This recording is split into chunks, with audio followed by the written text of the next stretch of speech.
Please stand for the pledge.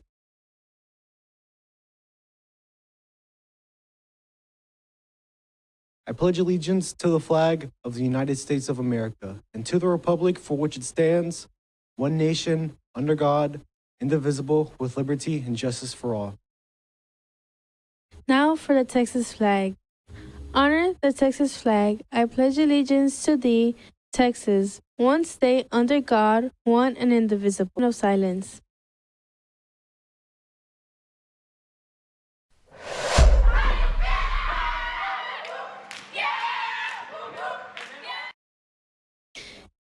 Good morning, Cards. This is Melanie. And Kobe. Welcome back to another B-Day broadcast. Starting off, NTHS is having a canned food and clothing drive March 17th through the 28th. The second period class with the most donations gets a free ice cream party. Moving on. Have you ever wondered what counselors do besides making schedules? Well, there are many ways you could contact them if you need to. Please refer to the QR codes on screen to contact your counselor. I hope you know who yours is by now. Well, it is that time of the year again. MacArthur Theater Department invites you to audition for our third annual MacArthur's Got Talent. Talent show auditions are open to students and teachers. We are looking for singers, dancers, musicians, comedians, magicians, and everything in between. They will be held on April 1st at 4:30 in the auditorium. Last year's show was so much fun, and we want to make this year even better. If you have any questions, please see Mr. Flores in the auditorium. Now be sure to go to Canes tomorrow to support your senior class by saying you are from MacArthur High School. And moving on, be sure to vote on the final 4 most popular books checked out from my library. The Hunger Games, The Fault in Our Stars, Harry Potter and the Chamber of Secrets, and The Hate You Give are the last books. Who will win? Well, don't forget to vote this week and next to find out the champion. Scan the QR code on the screen to vote now. Moving on, the MacArthur Band is hosting a pickleball tournament on Saturday, April 26th from 10 a.m. to 1 p.m. at Chicken and Pickle in Grand Prairie. Anyone from ages 10 and up can participate for non-competitive play and 14 and up for competitive play. Teams of 2 can sign up for either competitive or non-competitive division. The competitive entry fee is $60 per team, and the non-competitive entry is $50 per team. The Mac Band will be performing there, and there will be plenty of other fun activities, and food will be available at the event. Please scan the QR code on screen to register.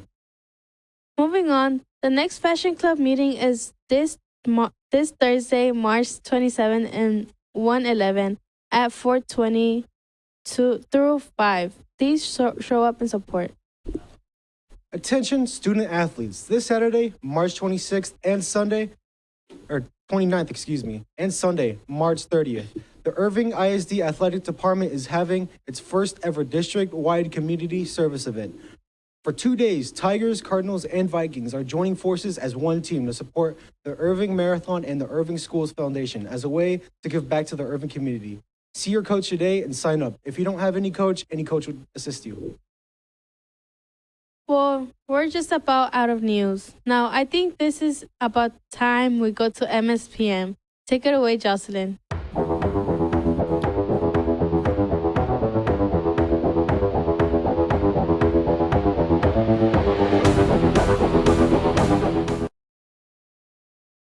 guys, it's me, Jocelyn with MSPN. Let's dive into today's sports news. Coming off of 2 losses last week to Lake Highlands, the baseball team defeated Dallas Molina Saturday with a score of 6-3. However, the next game is here tonight at MacArthur against Berkner. Meanwhile, the softball Lady Cardinals had a close game by 19-23. They will also be having their senior night tonight here at MAC as well at 5:30, so see y'all there. Well, that's all the news I have for you, Cards. MAC pride runs deep. Whether you're on the court, fields, or sidelines, always remember, if you can't be an athlete, be the loudest fan. This has been Jocelyn. Now back to you, Kobe and Melanie. Now, before we sign off, I have a question for the audience. What do you call cheese that isn't yours? Stolen. You should return it. It's against the law to steal. Like, please. Well, that's all we have for today, Cards. Whoa, whoa, whoa, whoa. We're forgetting a video that brings attention to violence in teen dating. Greetings. Today we bring you a presentation on teen dating violence awareness. My name is Stephanie Satcher, and I am your counselor here at MacArthur for the last names G-O through L-O-M. I am Ms. Mason, and I'm in charge of students with the last names O-O through S-A-M. During this presentation, there will be some content that is provided that may disturb you if you have been involved in dating of violence. If this is the case, know that your counselors are available for you to speak with during the presentation. You will need to take out your device. If you have your cell phones, there is a QR code located in the bottom right corner of the screen. Please scan at this time.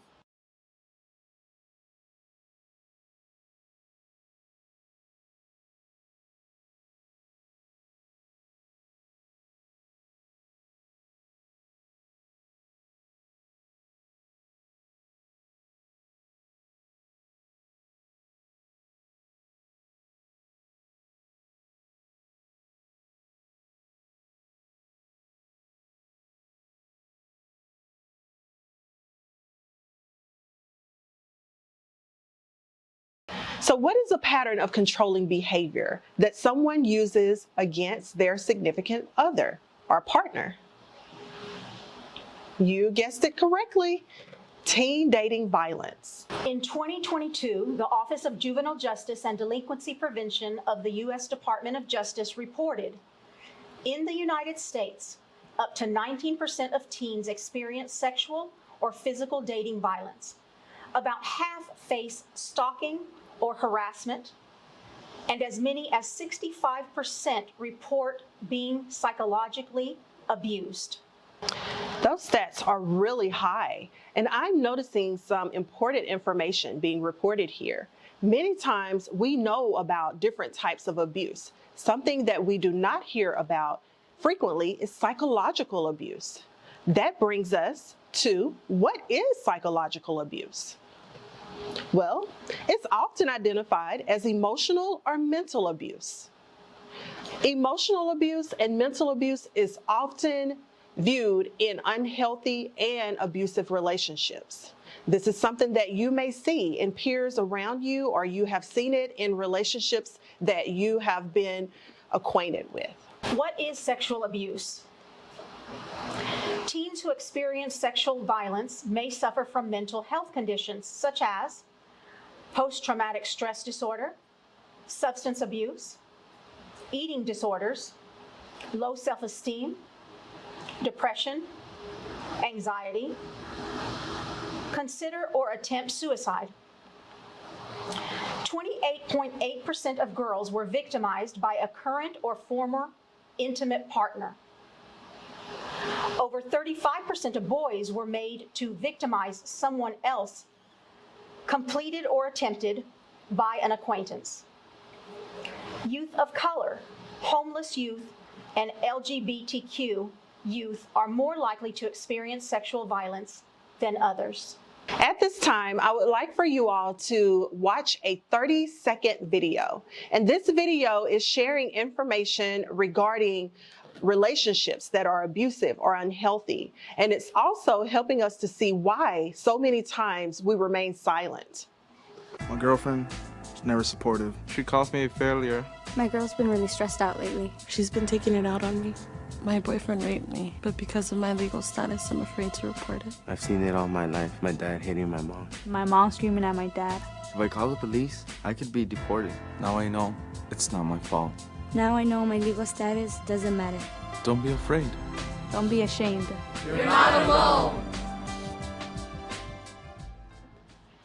Here in Texas, the Texas Advocacy Project reported more than 75% of 16 to 24-year-old Texans experience teen dating violence or know someone who has, more than 3 times higher than the national average of 19%.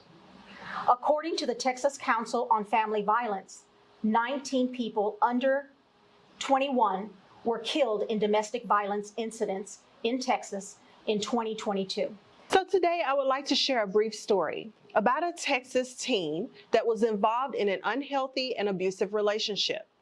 The teenager is a female with peers and friends that were observant and cared enough to say something to school officials about their concerns. Often victims of abusive relationships suffer from physical and or psychological effects. As mentioned earlier, this could be mental and emotional. This teen in the story had visible marks by self or partner that is not known at this time.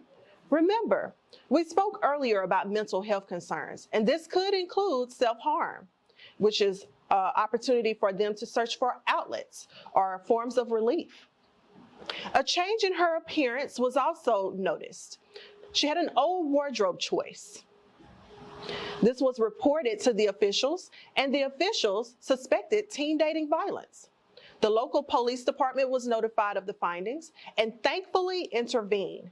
They did not find the student lifeless as planned by her abuser the day he was arrested with a note and a handgun stating his intent to end her life by the end of the day.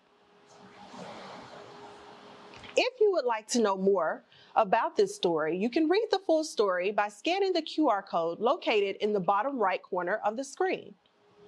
Now we will talk about cycles of abuse. When we think of cycles of abuse, the first stage is tension building. Tension building is when you as a victim is feeling like you're walking on eggshells. After the tension building stage, we roll into what we call incident. This is emotional or violent trauma. There may be lashing out, someone screaming, arguing with you. Then we move into reconciliation. We're all so familiar with people apologizing to us. This is the apologetic phase, honeymoon stage. Things are great at this point because we have apologized, we've moved past all of the tension that's been in the relationship, and now we're into this calm stage. And the calm stage is where it's a sense of normalcy. That means everything's back to normal, or at least it appears that way. And then we move into this explosion. Explosion is where the abuser is out of control. Now we're back into this cycle of abuse. Look for identifiers: healthy relationships, unhealthy relationships, and abusive relationships. So there were a couple of questions posed in previous guidance lessons that I would like to share with you all today. And I would like for you to consider. Question 1, what happens when your partner cheats on you? In viewing this diagram, cheating creates distrust, dishonesty, disrespect, communication issues, and more. Question 2, should I share my password with my partner or a significant other? Ask yourself, why am I sharing my password? Why am I granting access to personal or sensitive information? Now consider asking your partner, why do you need my password? In viewing this diagram, it appears there are some trust issues. Qualities of a healthy relationship: mutual respect, trust, open communication, honesty, equality, and the ability to maintain individual independence. So we wanted to share how MacArthur High School teens are supportive of healthy relationships. There are many ways that we form different ways of sharing healthy relationships. This one that you are about to see is a video of us expressing healthy relationships through songs.